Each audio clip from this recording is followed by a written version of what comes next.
A presidência portuguesa da União Europeia, nos seus últimos dias, dispensava bem um final como este.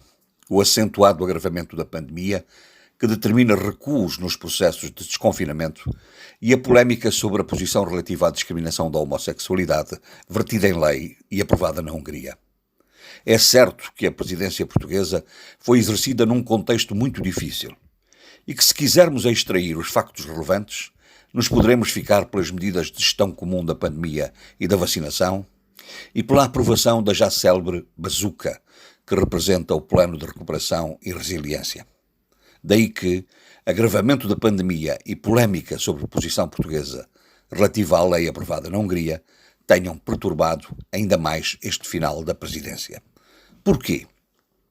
Porque as críticas públicas da chanceler alemã à permissão da entrada de britânicos em Portugal no final da Liga dos Campeões, como causa do agravamento dos casos de infecção, contribuem para destruir a ideia de adequadas e eficientes medidas sanitárias do país. Mais preocupante ainda porque coincidem essas críticas com a percepção de divergências entre governo e presidência na avaliação da situação da pandemia no país e da forma de a abordar.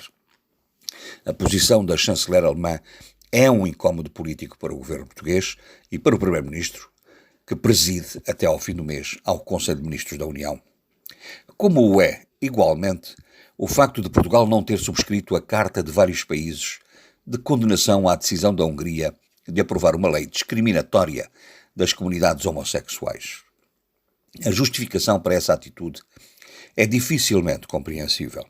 A Secretária de Estado dos Assuntos Europeus e, posteriormente, o Primeiro-Ministro desenvolveram uma tese justificativa na dupla personalidade, que distingue o país Portugal do país circunstancialmente presidente da União Europeia. Um tem posição clara de condenação da lei, aprovada pelo governo de Orbán. O outro tem um dever de neutralidade que cessa, como já fez saber o presidente Marcelo Rebelo de Sousa, no dia 30, fazendo com que Portugal subscreva no dia 1 de julho a carta de condenação. É frequente o recurso à tese da dupla condição, particularmente quando as questões com que se é confrontado são delicadas e podem redundar em desvantagens políticas. Assim como a tendência para alguém se refugiar na ponderação das formalidades institucionais para não ter que apreciar, direta ou por via indireta, comportamentos criticáveis de companheiros políticos. Veja-se como a ministra e um secretário de Estado se recusaram a falar sobre declarações do Presidente do Parlamento, apelando à ida massiva de portugueses a Sevilha para ver o futebol da seleção.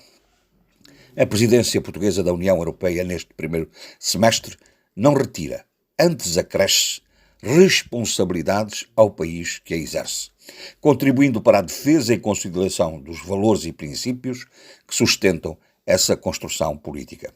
De tal modo que o Ministro dos Negócios Estrangeiros foi claro, e bem, na condenação da iniciativa húngara, mas não subscreveu a Carta dos 16, e mal.